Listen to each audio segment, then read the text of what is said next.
Welcome to CityWise. I'm your host, Tiana Stevens. CityWise is produced by the City of Rochester to shine a spotlight on city living at its best. Well, it's renewable, sustainable, and it benefits our entire planet. We're talking about solar energy, and there's a local effort happening right now in Rochester to make it more affordable and accessible in our city. The Solarize the Flower City campaign is sponsored by the New York State Energy Research Development Authority, and it's part of the city's Energy Master Plan. Here with us now is Norman Jones, Commissioner of the city's Department of Environmental Services, and Dr. Susan Spencer, President and founder of ROC, the city's partner in this initiative. Thanks for joining us today. Thank you for having us. Thanks for having us. These Solarize campaigns are happening all across the state right now. How did this come to Rochester? Dr. Spencer?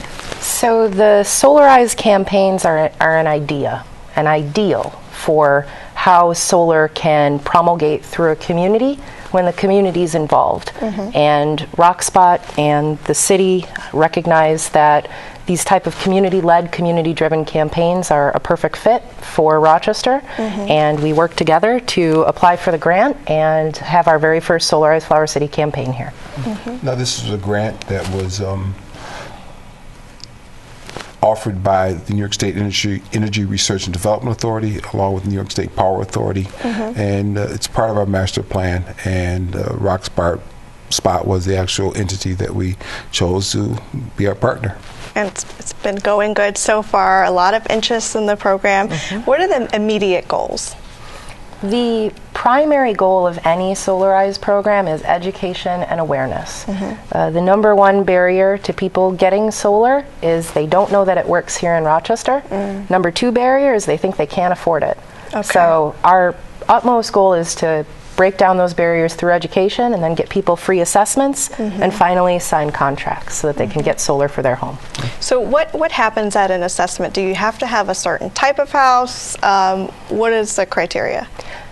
Well, you have to have a roof or some yard. So the type of house doesn't really matter. The type of roofing doesn't matter. It can be corrugated metal, it can be shingles. The angle and position of the house has an impact on where the solar needs to go, as does the amount of shade around the house. But for many homes that you may think, oh, there's no way that this could work for my home, it actually can through creative design of where the solar installation can go. This is not brand new to Rochester, bringing it to the community is, but Commissioner Jones, there's also a couple of locations that the city's been testing out using solar energy. Actually, we have two demonstration projects that have been going on for a number of years. One at the Arnett Library and another at the Rochester Public Market, and they've been very successful. What's the reaction to the people that come to the assemblies that have never considered solar energy before? The number one question that I'm asked is, why am I not already doing this?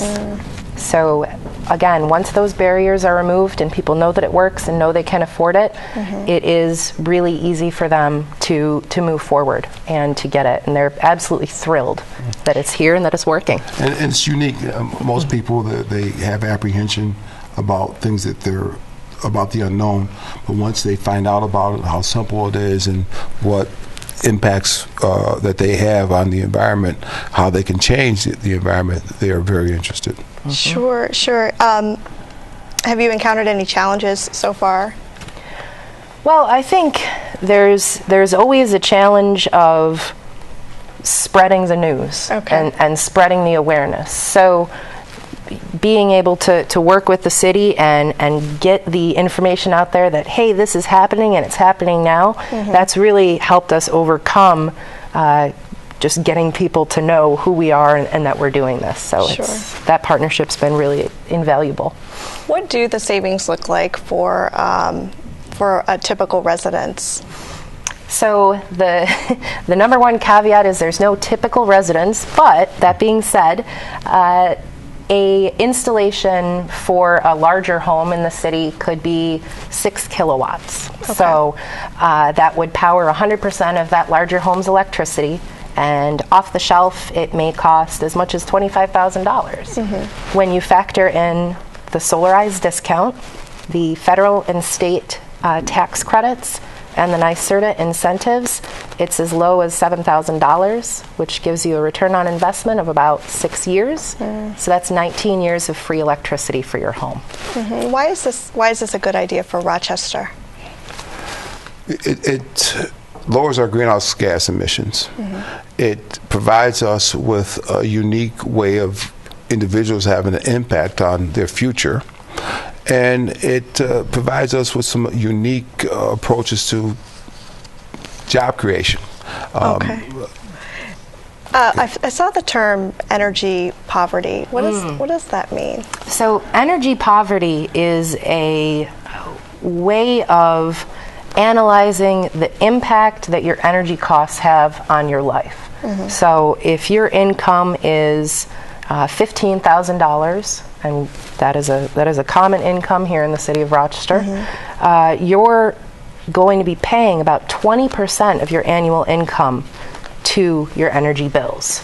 So we call that energy poverty, where you're spending a large amount of your income on your energy bills. So by switching over to panels that provide you free electricity for a large portion of the time that they're working, we're having a direct impact on poverty and helping people just put more money back in their pocket every month, and that money can then be used to buy groceries here in the community and create jobs from that direction, while also creating more installation jobs throughout the city of Rochester. But also conceptually, you have individuals who are starting to think more and more about their energy choices, about your building envelope. How do you purchase energy? How do you use energy? Are you turning the lights on? Are you buying energy efficient appliances? So that's part of the actual process. When you start with a solar project, you start the brain thinking about other opportunities. What are some of the other programs in place in the city that people might not know about that are using sustainable energy? Well, we have a district heating cooperative that's part of a sustainable program. There's ground source heat pumps at our cemetery service room, a service area. We have LED lights going on all over Rochester. We're looking at changing out our actual street light system to make them LED. So we're doing other things that are out there that are sustainable. This is one of the next steps to make Rochester a greener, cleaner community. A couple of things just right at City Hall in the parking lot there. Do you want to share about the parking lot surface and the charging station? Well, we have a permeable pavement parking lot, the 3 Ps we like to call it. Right. We have an electric vehicle charging station that's been in play for about 18 months, where we're encouraging people to come in, charge up, charge your vehicle, which actually provides you a place. If you do go out and buy electric vehicle, you have a place to charge it. We have over 24 of those charging sites throughout the city. Okay. We have a green roof at City Hall that's basically helping us save on energy and save on rain water. So we're doing many different things as a whole to be good stewards for the city of Rochester. Dr. Spencer, you said earlier that one of the concerns or the thoughts that people have is that solar energy can't work in Rochester. Why is that? I think people look at our weather and look at our snow and our winters and our clouds and say, there's no way. But Rochester gets 2,298 hours of daylight every year, and Germany only gets 1,500. And Germany's the #1 producer of electricity from sunlight in the world. So we are able to be competitive with Germany just based on our daylight hours alone. And the panels themselves are able to absorb all different kinds of light. So it's not just the visible light that we see when we look up in a clear blue sky. They can also absorb UV light and near infrared, which makes them functional and efficient almost all year round. How has the interest been from small business owners in Rochester? We've started to see a big spark in interest. So this has been something that, as the cost of solar has come down, it's started to give return on investments that make sense for small business, medium business, and even industry and manufacturers to make the transition to solar for some or all of their energy use. And when you cost it out over 25 years, it has an amazing impact on any business's bottom line. So have other cities been through the whole process of the assemblies and the installation? How has that gone? Well, there are 26 Solarize programs operating right now in New York State. The town of Williamson has a Solarize program. Schuyler County has a Solarize program. There's been a Solarize Brooklyn program, and they're community-based. So each community does them a little bit differently, and each community has different levels of success. But overall, it's been a really wonderful program. And do both of you present at these assemblies? Who comes to the assemblies to give the information out? So we try to keep the giving of information short and sweet, and that's just because it makes it easier for people. If they come and listen for 15 minutes, then they get to ask all the questions. So it's typically a couple solar scientists giving the information, and then everybody can ask questions. How does the apparatus look on a house these days? I think of 15 years ago, what solar panels look like on a house. Does that deter people, or what do they look like nowadays?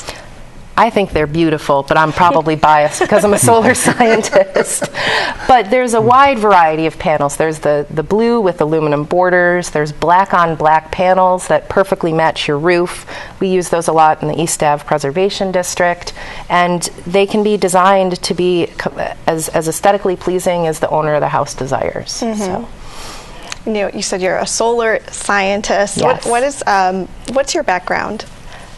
I have a bachelor's in chemistry from RIT and a PhD in microsystems engineering, and my PhD research was on the quantum photophysics of organic solar cells.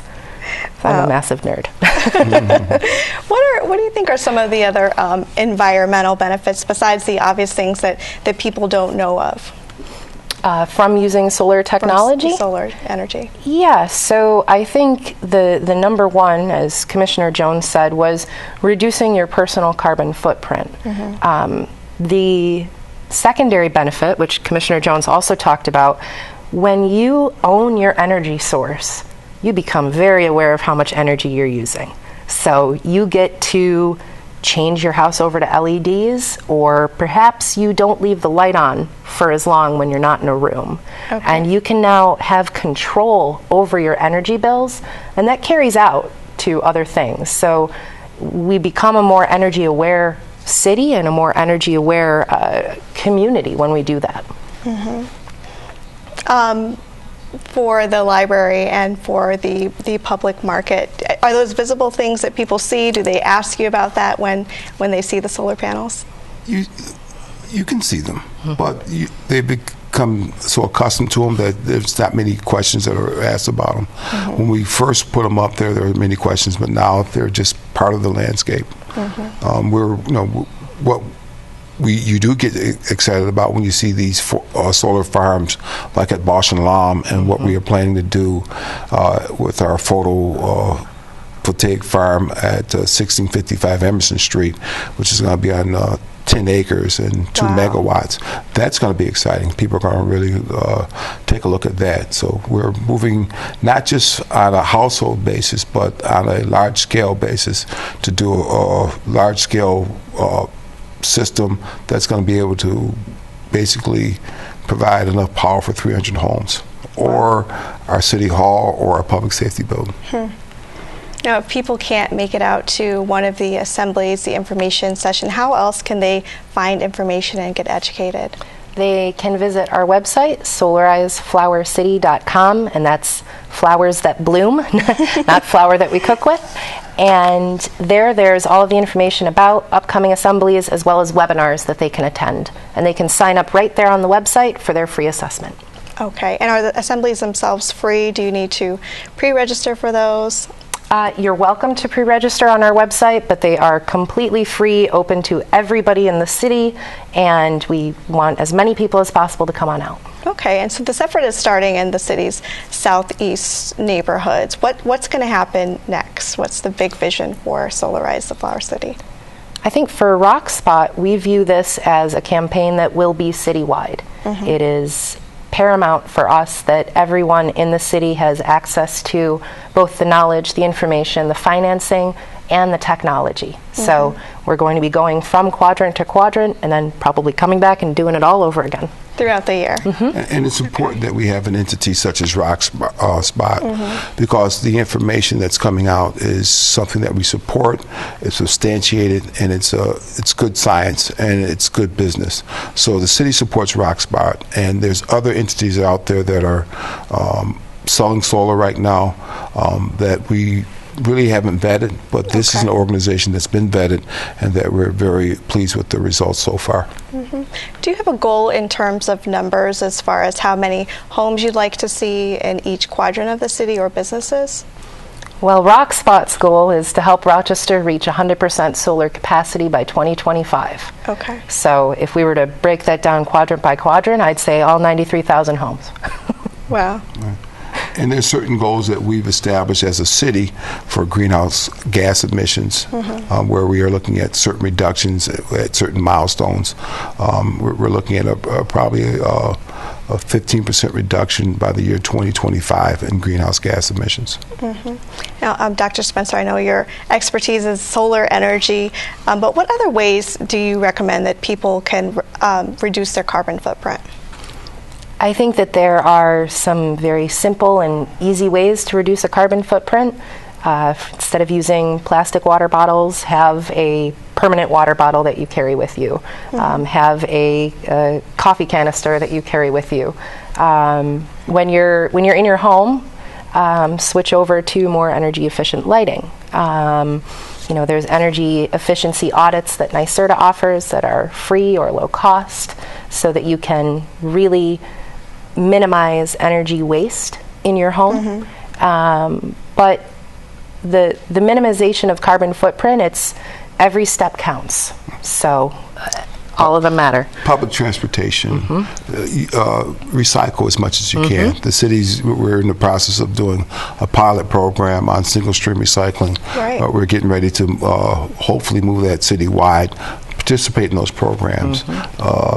Complete streets, utilize your pedestrian traffic patterns, utilize bicycles, walk to the store instead of taking the car. These are all things, every little bit helps. I remind people of the story of stone soup. And if you remember that as a child, that's all. Everybody puts their little bit in, and they come out with a great stew or a great soup because everybody contributed a little bit. And that's the story of sustainability. Everybody plays a part. What do you think, from the city's perspective, what are the challenges in getting people to buy into using solar energy or practice, things that are going to reduce the carbon footprint? Getting the word out, making sure that it's known that it's not going to cost you more. It's easy, it's simple, and you're going to make a big difference for the future, not for this generation here where we're living, but for the next generation. So getting the word out and just explaining to folks that this is our way of playing a part to help save our planet. Dr. Spencer, in your opinion, what do you think Rochester or the region is doing right? Well, when I graduated in September, I had 9 job offers, nationally and internationally. Wow. And I stayed here in my hometown because we are doing a lot right. Rochester and the commissioner and his team have made fantastic efforts at creating a sustainability landscape that people like myself can work within. And I see Rochester as a very forward-thinking, innovative city when it comes to sustainability and renewable energy and urban planning. So I think we're doing a lot right, and I think the Solarize campaign is just one facet of that. I'm just so energized and moved by Dr. Spencer. Her energy is just infectious, and I met her. I said, we have to get you on CityWise. We have to get you out there so you can talk about what you're doing, because it's so important. So when we have people like Dr. Spencer out there spreading the word, doing what she does, we have no choice but to be successful. What has the reaction been so far when you give these presentations? People have been incredibly positive and incredibly excited. I think that there's almost waiting with bated breath for something like this, for sustainability initiatives and the climate initiatives that are happening in the city and the solar initiatives. People are excited, and I obviously am one of them. What do you hope to see for Rochester, say 5 years from now, solar energy use and beyond? I think from my perspective, I would like solar energy use to help catalyze neighborhood rejuvenation and catalyze workforce development, where people in a neighborhood are working on the solar projects and the greenhouses and the gardens in their neighborhoods, and they have the space and the ability to do that. Well, exciting work, energizing, literally. Thank you guys both for coming on today. If you'd like more information about Solarize the Flower City, visit solarizeflowercity.com or call 484-1765.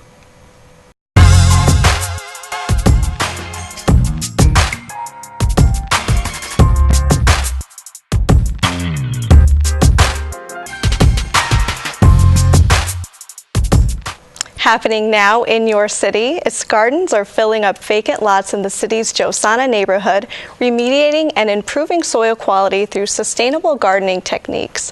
Greentopia's Green Visions program employs and empowers young adults to be the agents of change in their community. The following video was created by program participants, and it shows us how the garden grows.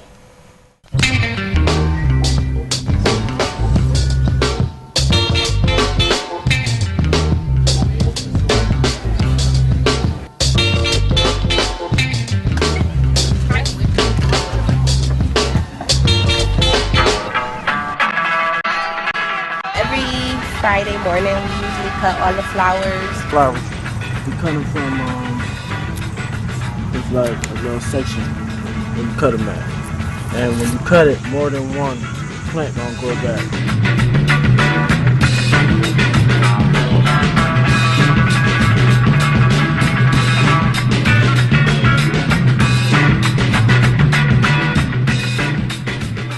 We have different type of flowers. We have Gomphrenia, snapdragons, status, esters, zinnians, celojas, cosmos, sunflowers.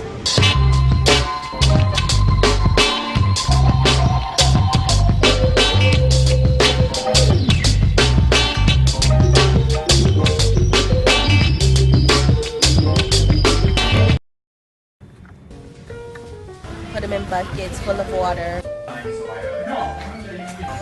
And then bring them over to the public market. On Saturday, we come here, make bouquets and sell them.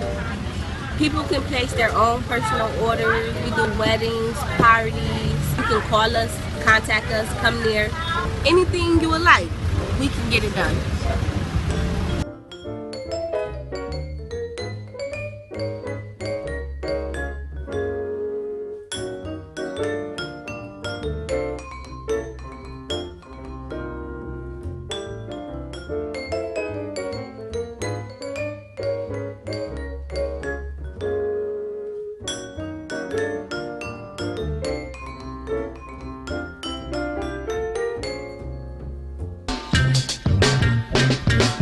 In addition to the city's public market, Green Visions flower bouquets are available by delivery at Hart's local grocers downtown and now at Wegmans on East Avenue. Proceeds benefit the program, so be sure to look for the Greentopia Green Visions tag. If you'd like to learn more about Green Visions, visit greentopia.org or call 287-5560. Thanks for joining us on this edition of CityWise. I'm Tiana Stevens, and we'll see you next week.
The views and opinions expressed by guests appearing on CityWise do not necessarily reflect those of the host, WXXI staff, or any entity of or affiliated with the City of Rochester.